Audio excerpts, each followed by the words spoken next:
In yesterday's devotion, I mentioned how my brother and I could be the best of friends or the worst of enemies. Now, our typical default was definitely to be at each other's throats, but there were exceptions. I remember one summer in particular, I was going to fly to Florida to visit a friend, and I had never been away from home before, unless we'd all been together. So I left and flew to Florida for a week, and when I came back, we were the best of friends. Evidently, we had missed each other. Neither one of us would admit to that, but it was clearly the case. I mean, things that would normally set us off, we were graciously overlooking. So in this case, the saying, absence makes the heart grow fond, it could not be truer. Now, in the current situation that we find ourselves in, there are certain people in our lives that there hasn't exactly been a lot of absence to make our hearts grow fond.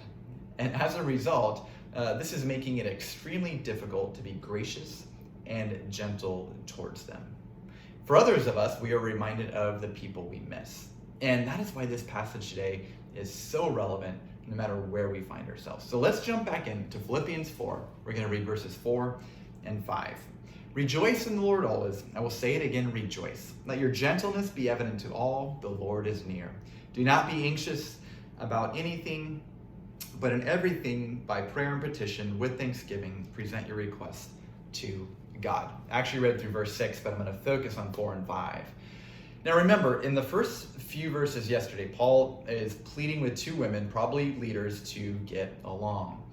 And Paul is commanding them, the church, to rejoice. And basically he says, in case you didn't hear it the first time, let me tell you again, rejoice.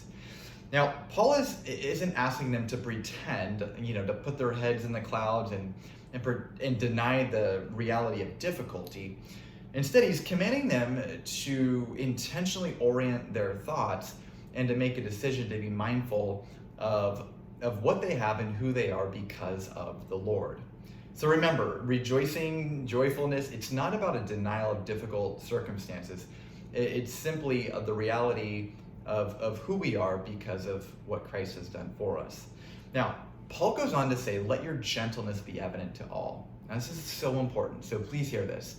We can misconstrue gentleness as weakness, passivity, or being soft, but it's none of those things.